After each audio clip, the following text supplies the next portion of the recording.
Hello, sweet friends, and welcome to The Way Through. I'm your host, Bonnie Worth, and as always, incredibly grateful to have you here where we explore life, what it means to be human, the uprise of challenges and struggles that we have, and how do we break free from our conditioning, from the beliefs, the paradigms, and rediscover a sense of wellness and worthiness in our own lives. Of course, I take a look at this through the lens of mediumship, through conscious co creation and of course metaphysics, looking through the metaphysical lens as well in terms of our scope of being through the ontological understanding of who we truly are underneath all of the layers, all the conditioning and everything that perhaps we've thought we needed to be, only to discover, we're so much more than that.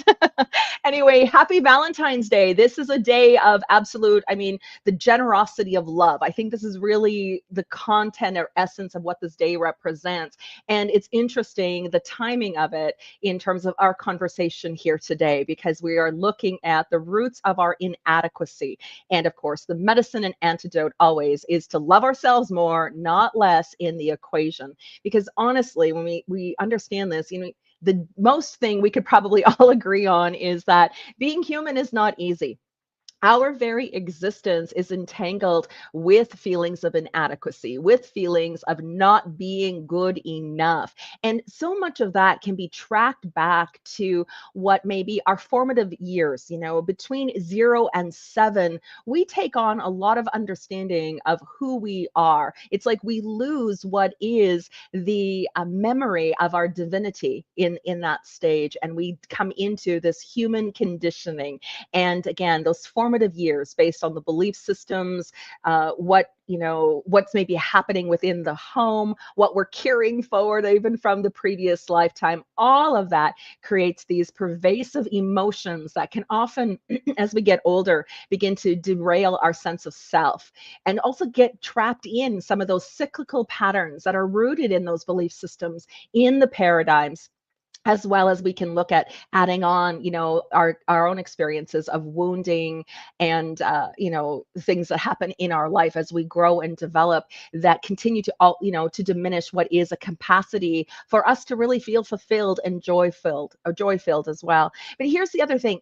This isn't like an everybody thing. It is to some degree. There are individuals that have maybe a lot more ease in life than others. And it's not a matter that some individuals are more under what would be God's glory than others, or more worthy or deserving than someone else. In fact, when you look into a lot of the spiritual teachers and philosophies and theologies that are there, it's this understanding that the greater the suffering that we have, the bigger our purpose in life. And I know none of us like to hear that, because it's like, really, these are not just the cards I've been dealt. This is this trauma, this wound, this suffering I've been going through is not only serves a purpose in terms of healing and our own evolution, but it is a part of what is our purpose in this lifetime. So, consider that for yourself. Consider it. And it's not saying that because you haven't suffered, you don't have purpose. I don't want that to get misconstrued either, because we all have a very significant purpose in this life, and we are all contributors to bringing light and to the evolution. For some individuals, they already have so much light and exuberance, it's not necessary for them to rediscover their light in this lifetime. And for others, it can be that, this is the journey and the road that, our soul has chosen in this lifetime.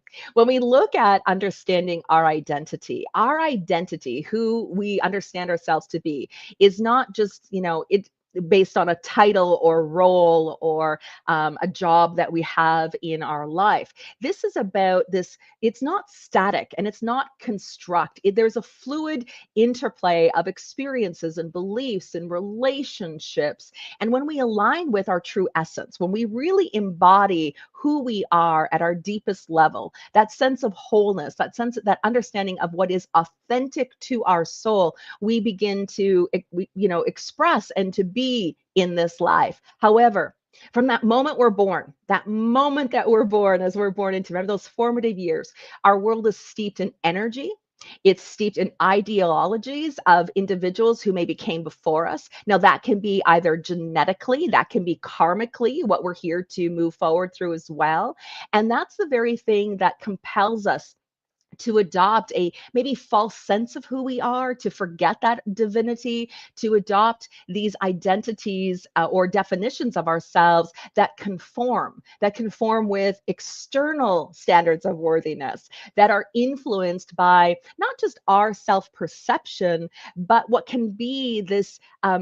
These energies, these feelings of inadequacy, whether they are of us, whether we are in a direct experience or through something that we've indirectly taken on. Now, indirectly taken on, whether that be on a conscious or subconscious basis. Either way, it still helps to, kind of perpetuate some of the lower aspects of our sense of self. Now, we can also look to, historically. Historically, we could say in our family patterns, in our ancestral, what has been carrying across, generations, what's persisting there. And what persists there can be understood as even, uh, gender or socioeconomic status. But that further creates some pressures of conformity. Now, as an example, and not limited to, I'm just going to use this as an example that for women in particular, when we look at the patriarchal system or we understand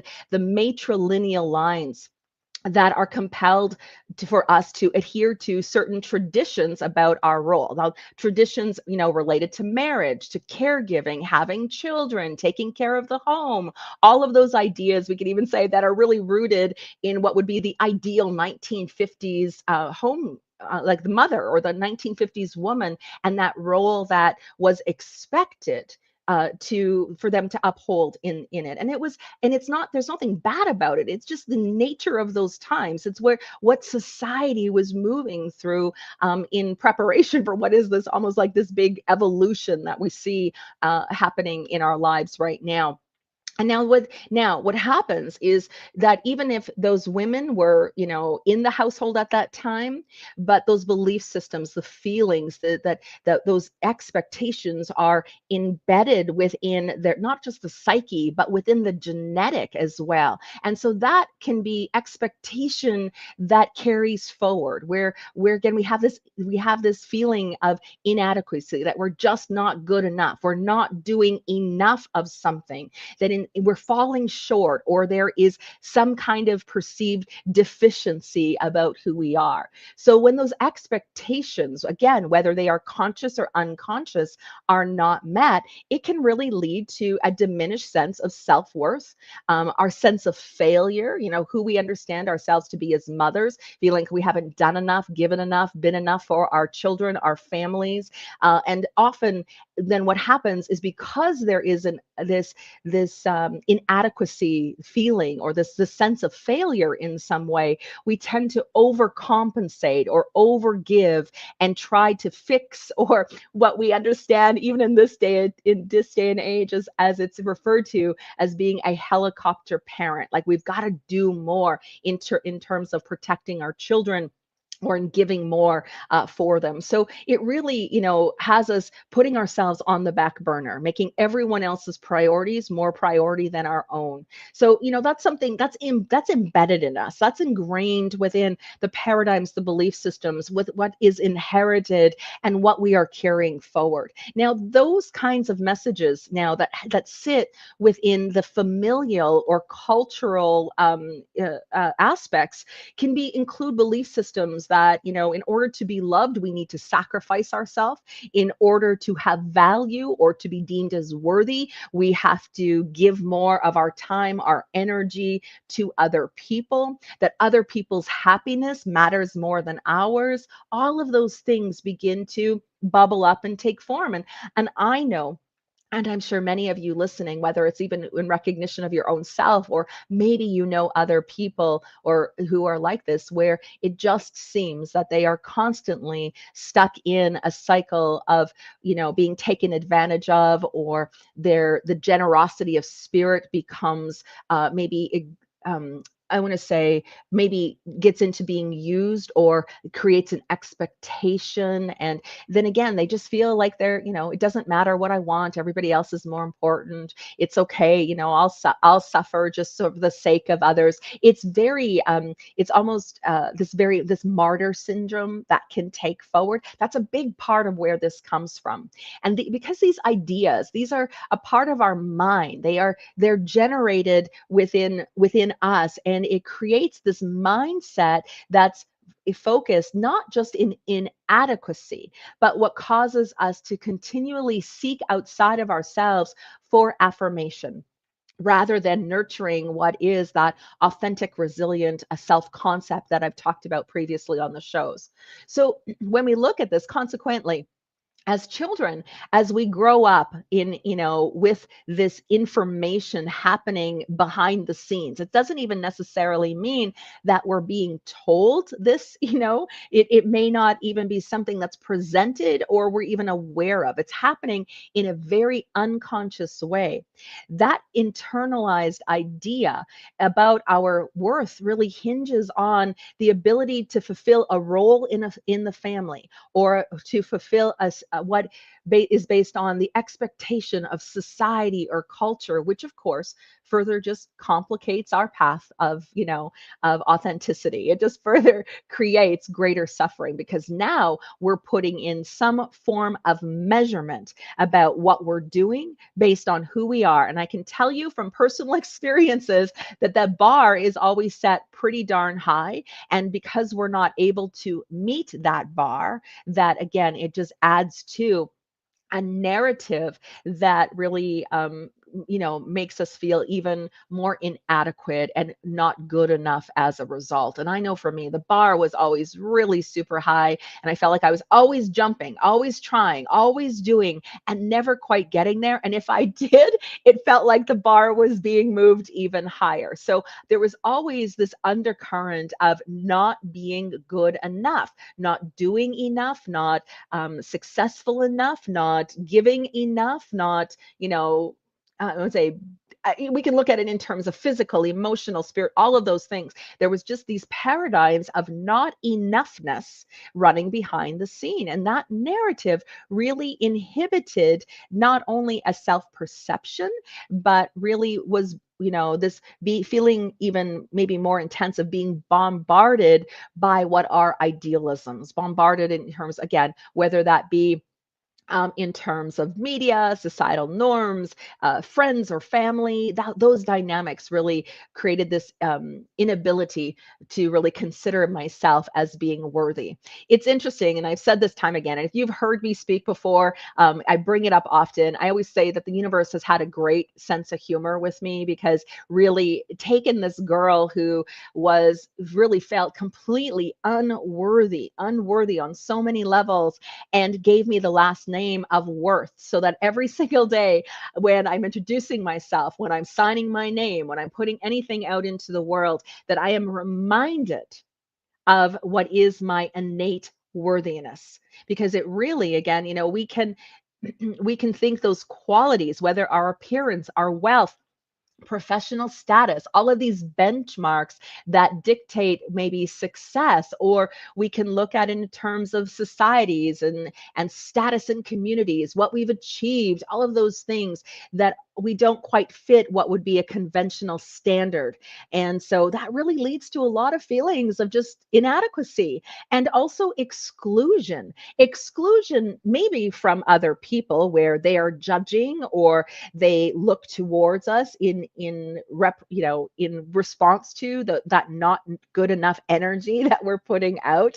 But it really is, that exclusion continues to perpetuate, or we can exclude ourselves. We begin to isolate ourselves from other people and step back and not participate in things simply because we are running this loop, this inadequacy loop inside of us, that even if we are with the most loving people in that particular moment, it limits our ability to understand or to feel loved and worthy in those moments with them. It creates a barrier or block that for us. So it's not about other people not loving us. Sometimes it's simply, and often, and I'm going to say all the time, almost 110% of time comes down to our inability to love ourselves. So we're only ever going to be able to receive to the degree that we love ourselves. So even the most loving presence, the most loving person, the most generous person, the most understanding person, their efforts and their intentions can't fully be received by the other person, not because what they're doing isn't enough, which is again the programming that takes us back into I'm not a good enough person, I need to do more, I need to put this other person, their happiness matters more, all of those contingencies, but it really is representative to the degree that the person that we are giving the love to can receive it. And that works in both ways. I mean, there's both sides. There's always two people in a relationship.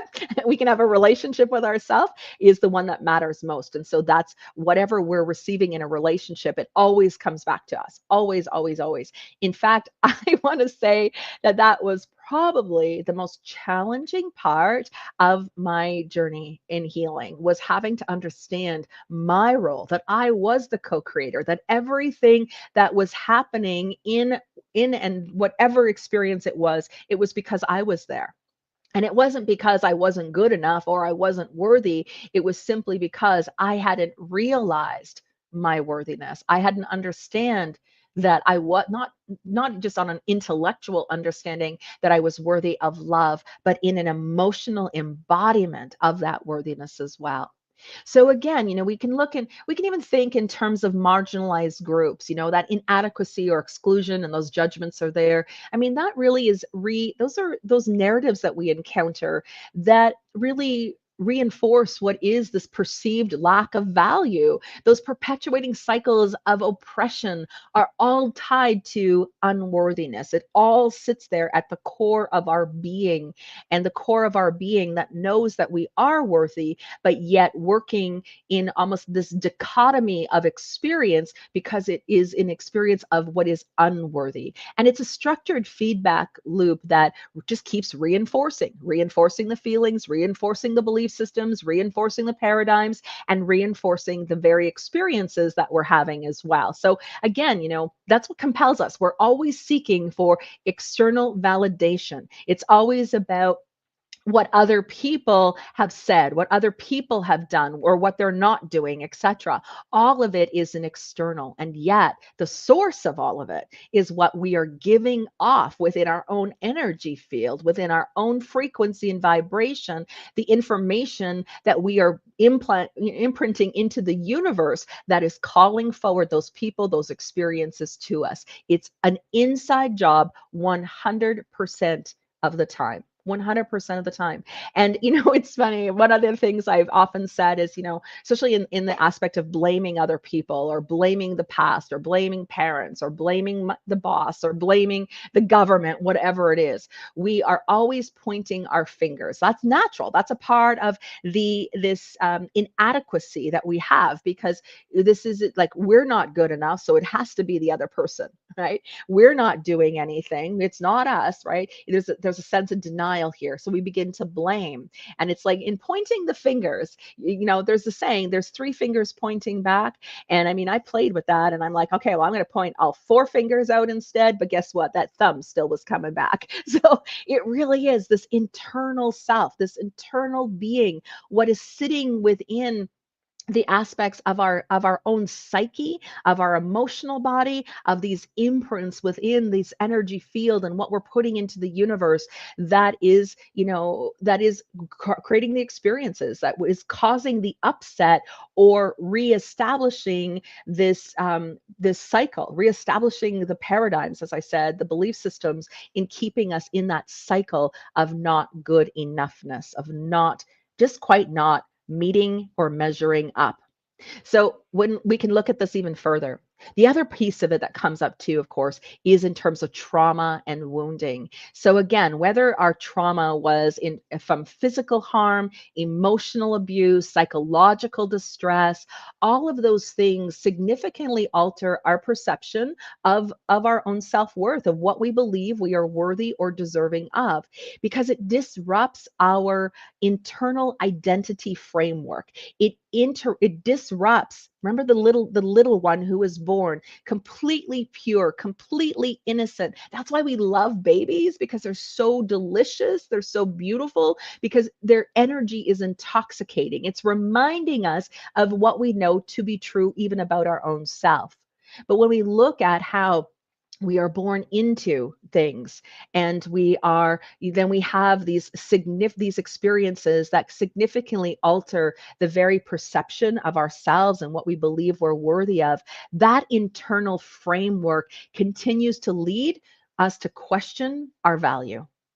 And especially during those formative years, that impact of trauma, again, whether it is a direct experience or indirect experience, it doesn't matter the situation or circumstance, it still can affect a person's belief in their own worthiness. And we get locked in those experiences, that somewhere, because of what we've been through or what we've witnessed, that our worthiness gets locked in, energetically locked into the past, that we are stuck, that there was a decision that was made long, long time ago based on whatever was happening around us, that we were not worthy.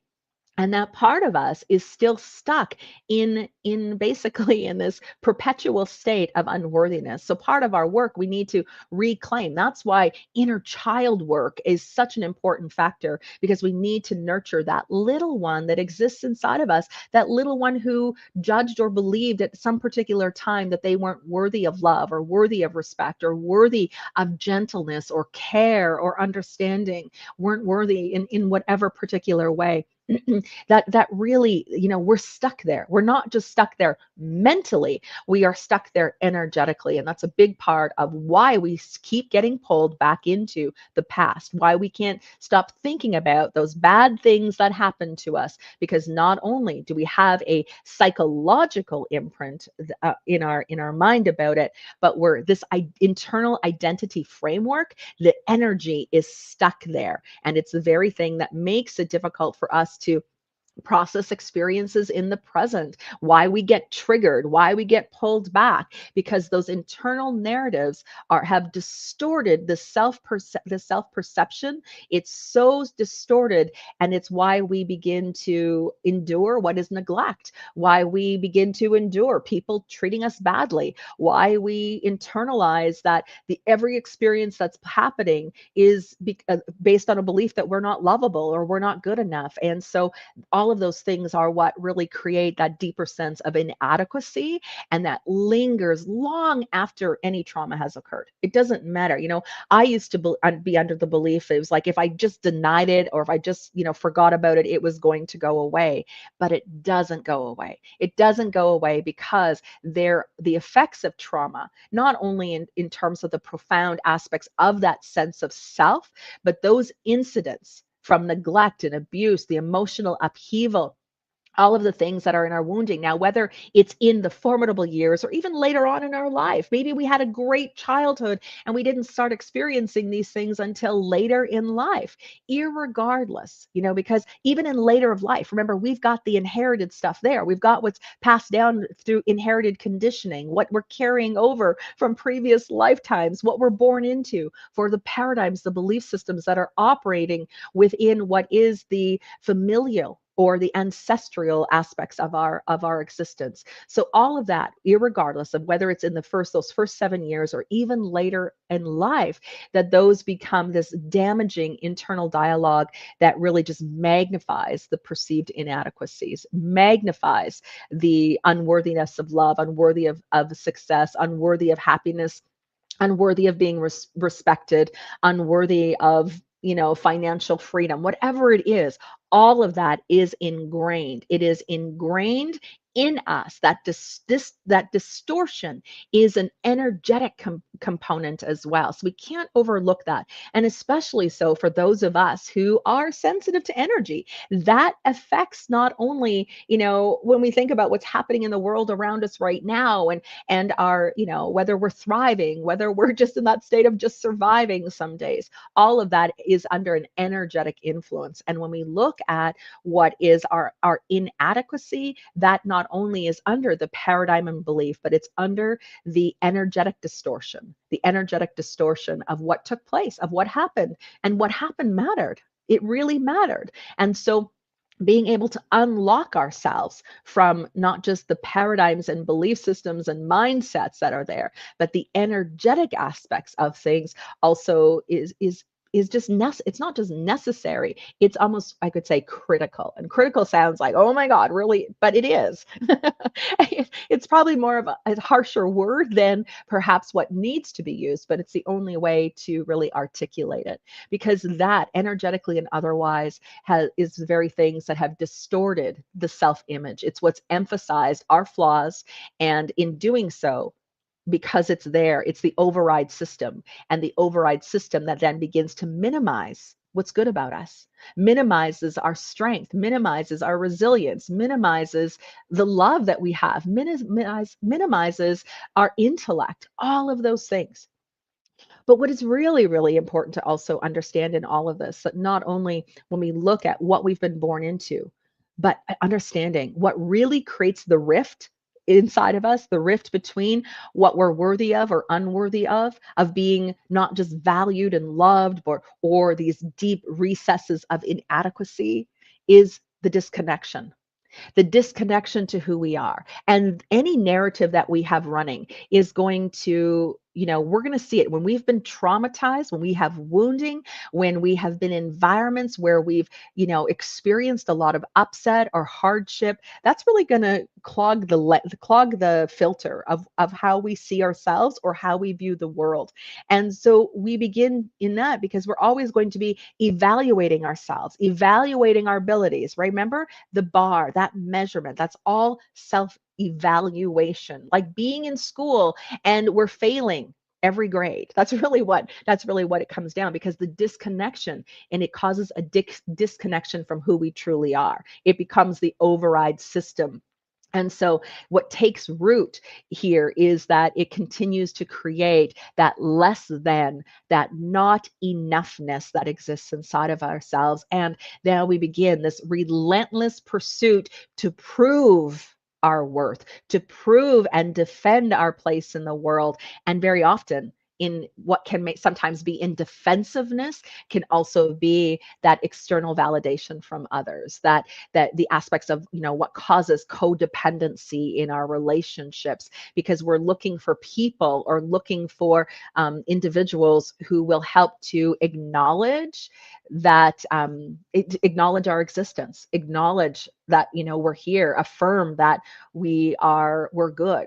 And so we look to that. So it's a cyclical thing, it's a feedback loop. And the more we externalize our worth, the more that we distance ourselves from who we truly are, from the higher self, from the one that is holy and divine and has purpose under God. And so that is a cycle that really obscures our true essence.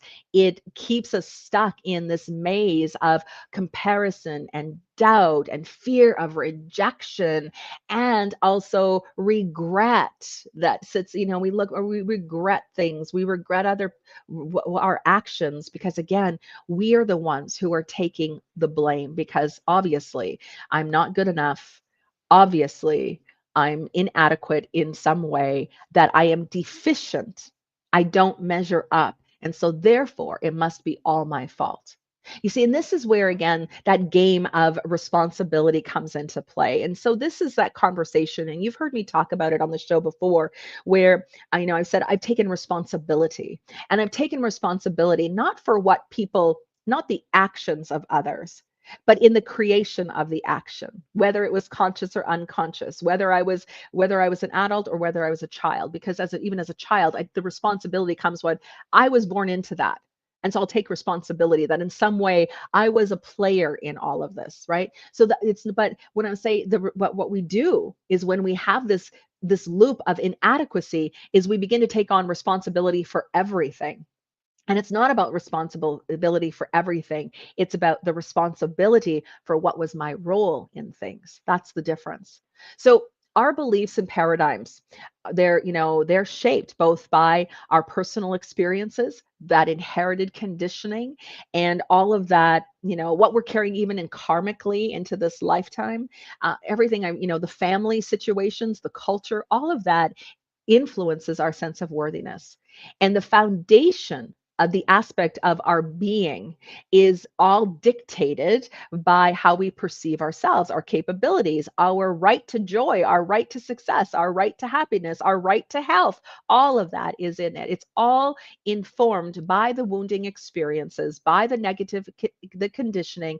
And so it warps our understanding of who we truly are, that distorted sense of self and, of course, of life that is so constrained or entangled in limitation. And it's that core distortion, all those beliefs that we have, even those, like I said, those early experiences, all of the neglect, the criticism, everything that has scarred our psyche, that really begins to scar what is our very being. It impacts our spirit. It's where the suffering spirit begins to come from, because all of the outside world is overriding what's inside to be known as true and valuable and lovable and deserving and worthy. As an example, if there is as someone in particular, like a kid, a child, maybe sounds like a kinder way of saying it, but when we're constantly hearing messages that in some way that we're not good enough, that a child who experienced like you're not good enough, you're not doing enough, you've missed the mark, whether you didn't load the dishwasher good enough, you didn't make your bed good enough, you didn't, or even just your presence isn't good enough for in under some really difficult or challenging environments and growing up. What it's going to do is it creates this not enoughness, is what I always refer it, this cycle of not enoughness, where the adult now feels unworthy of love, unworthy of success, unworthy of a healthy relationship, unworthy of rest, unworthy of joy, whatever it is, unworthy of having a vacation or holiday, where it's just this need. I need to work, I need to prove myself, I need to, all of these things. And I say it because those are all the things that I've had to work through, all the things that are sitting in the underbelly of the subconscious that were, the wounds that shaped my self-image, how I engaged with other people, how I pursued my goals and my aspirations. All of it had a compounding effect. And so when we look at from that moment we're born, the moment we're born in that pure, high vibrational, beautiful, delicious, divine energy, that yummy, delicious energy we are born into. And when we're born into this life, we're born into the beliefs, the expectation of family, of culture, of society, and all those messages like you need to work hard to prove that you're worthy, failure is unacceptable, all of those things. Not only does it create fear, but it's the inadequacy that leads us, as I said, to look for the external validation, that inherited burden, all of the layers, that the complexity of how we grapple with this internal conflict between the authentic self and who we've been expected to be, or the identities that were prescribed to us based on who came before. Okay. So when we encounter the world as these little innocent people between the years of, as I said, these formidable years between 0 and 7, we get a real warped sense of who we are, the belief systems, the paradigms, and that becomes the lens of how we interpret our life and how we interpret ourselves. And so it also, for those of you who fall into this category with me, is what leads to perfectionist tendencies, believing that anything less than what we're doing, there's going to be a flaw or it's unacceptable. So needing to be perfect, and so that also, it is just that imperfection means that we're never going to measure up. We tend from that place to begin to self-sabotage, to begin to undermine ourselves, no matter what we want to do and what we desire for our lives, simply because at the deep recesses of our being, we don't believe we deserve it. We don't believe we are worthy of it. So when we look at perfectionism, now let's bring in comparison, and let's go, again, we're not measuring up. Everyone else's accomplishments are that much greater than ours.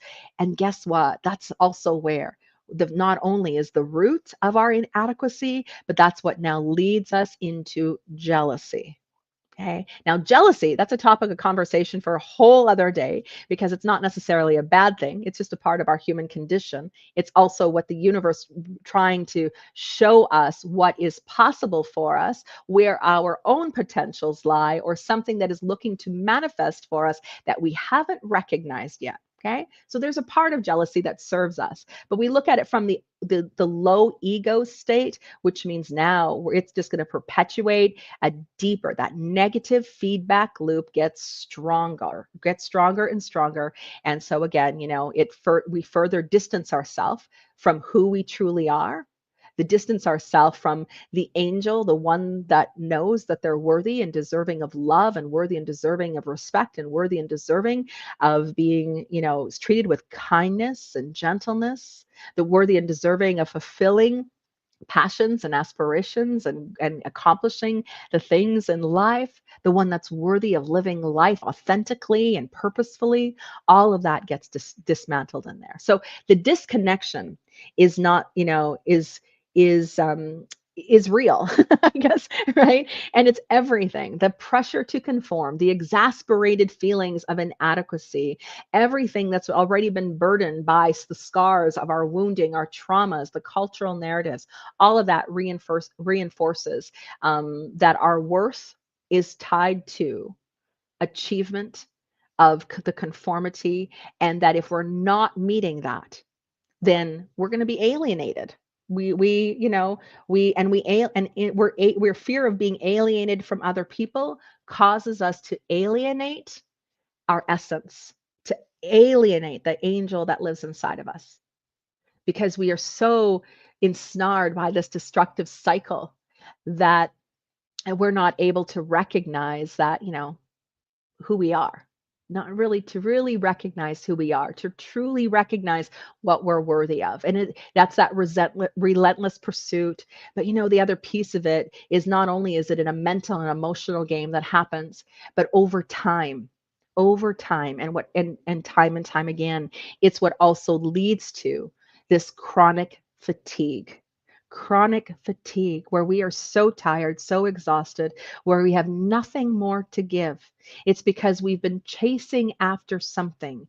We've been trying to prove, we've been relying on others, we've been looking to the external world to satiate this feeling of unworthiness. And yet it's the very thing, that inadequacy, that we understand. It's everything. We begin to undermine ourselves, but it's this exhaustion, this chronic fatigue that says, I just don't have it in me anymore. I have nothing left to give. I can't keep doing this. And depending on when you catch yourself will depend on to what degree that you begin to suffer, not just within the dis-ease of things, but the disease of things, the illnesses, the things that begin to manifest as a result. All of it further just complicating, of course, our ability to really, be who we are. So that pervasive nature, all those patterns, all of those situations reinforce a disconnection from our authentic self. And that leads us to believe that love and respect and recognition must be earned instead of understanding that it's a part of our inherency. What we inherited, what it is, our birthright. It's our birthright to be loved. It's our birthright to be treated respectfully and kindly. It's our birthright to succeed. It's our birthright to be happy. It's our birthright to be healthy. All of that is about our divine inheritance. But everything that's been imprinted, that's been toxic, that we've had, that showed up, has really caused us to go the other direction. Okay.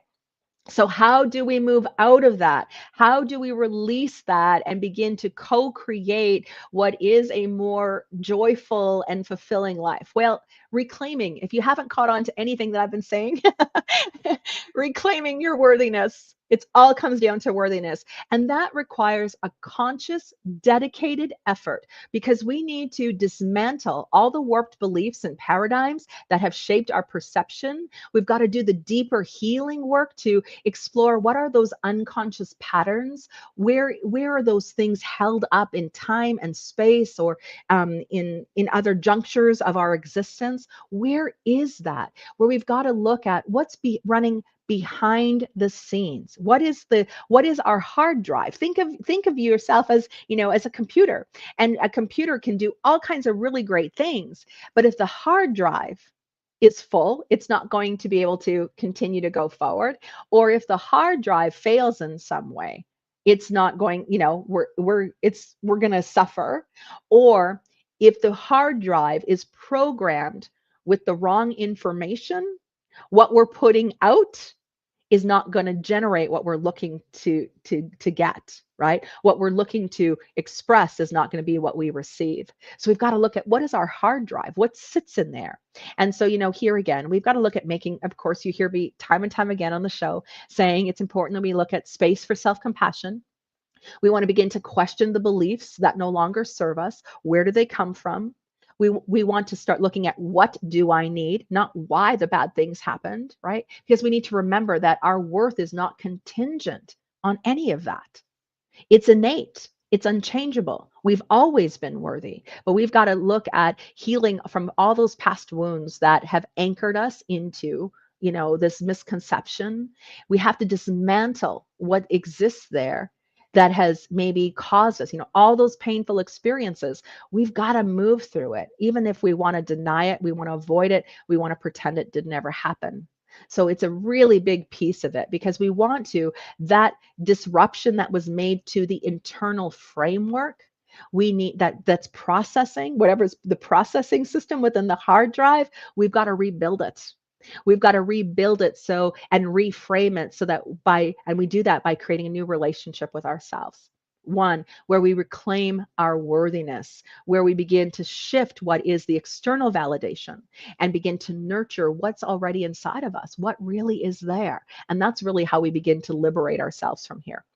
So here are some of the real practical strategies. These are things that have really significantly helped and made a big difference for me in being able to reclaim and activate and really reignite what existed there the day that I was born. That pure, positive, beautiful, juicy, delicious, divine self. We want to ignite that inside of us. That light is in all of us. It's all there. We just maybe all of the pain, all of the water from our tears have just put the fire out. So we need to begin to, look at reigniting it.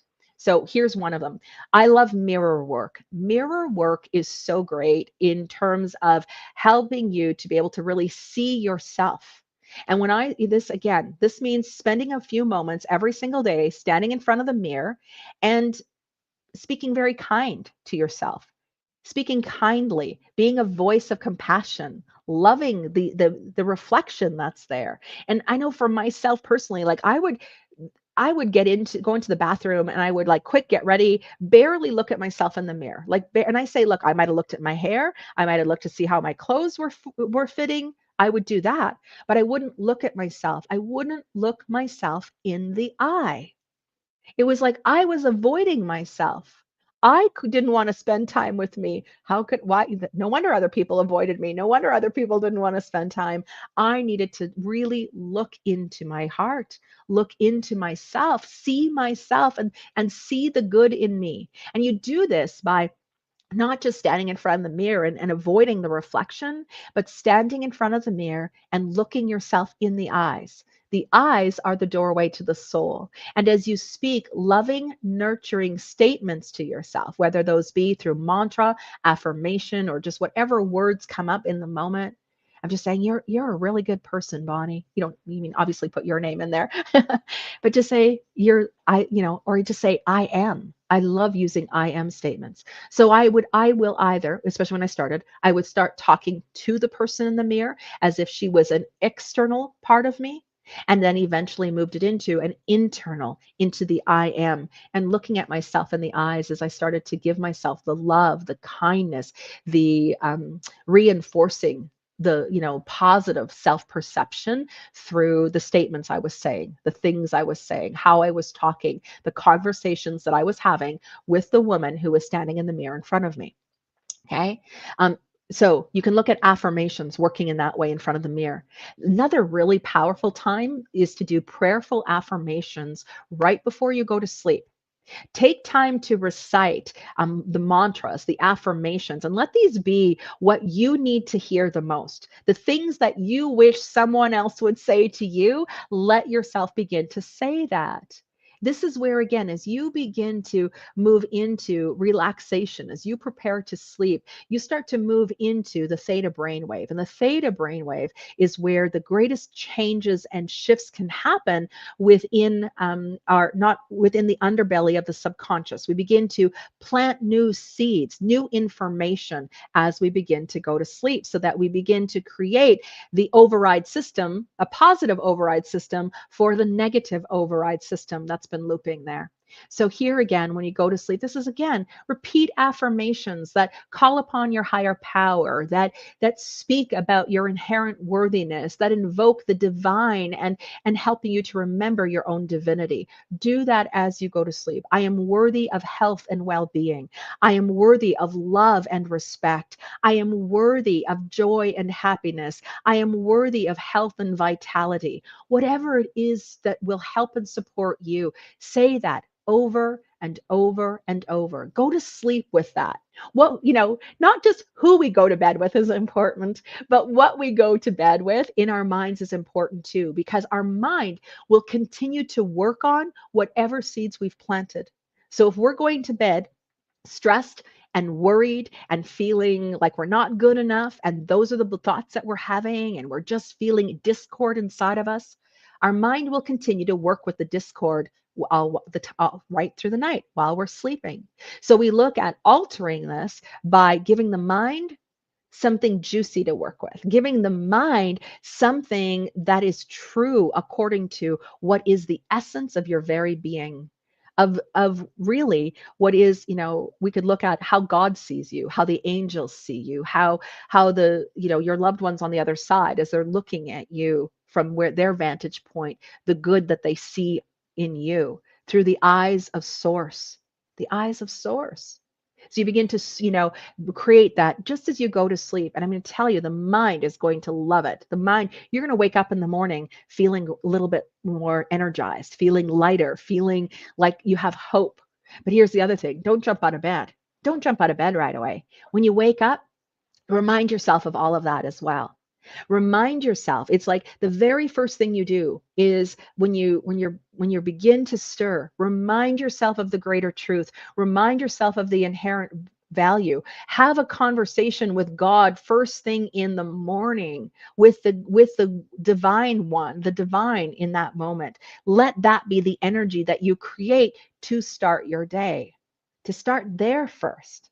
To start in communion in that moment. Communion is, I always refer to communion with myself. But what I mean by that is that through this work, I come into union with my higher self. I come into union and connection and alignment with truth, with a higher truth, with my higher self. And it's how I start the day instead. And you're going to see that if you consciously do this, for 3 days, 4 days, a week, even 10 days, you're going to begin to see not only do you feel incredibly, more lighter and more joy and more ease in how you feel, but what you manifest and what starts showing up in your life, the results in around you start to shift and change instrumentally. Okay. The other piece I'm going to say, I talk about this time again, of course, is your self compassion. This is always about loving yourself more than less. So incorporate compassion exercises. Put your hands on your heart throughout the day. Take a deep breath and just remind yourself. Just say, I am worthy. I am a good person. I am lovable. I am worthy, I am worthy, I am worthy, over and over. Remind yourself it's okay to be imperfect. We all have moments of struggle, but just because we're struggling or just because there's a challenge that came up, it doesn't mean that we don't deserve our own love and our kindness. So treat yourself kindly, especially during those moments, especially then. All right, sweet friends. Well, I could go on and on and on and talk about so much more of this conversation. It's been a big, big part of helping me to move forward in my healing journey. I hope it's provide some insight and direction for you in helping you to move forward on yours. And remember, if there's something here in this episode that really, really, hit home for you, please reach out, send me an email. Drop in the remarks into the comments. We love hearing from you. And please be sure to share this episode if there's anyone in your life who you feel might be able to, benefit from the message as well. Be sure to subscribe, whether on YouTube, whether on Facebook, Spotify, iTunes, wherever it is that you love. I just love to hang out with as you travel and go about your life. Know that I can come along too. All right, sweet friends, remember until next time that regardless of the challenges of whatever's coming up for you, there is always a way through. Bye for now.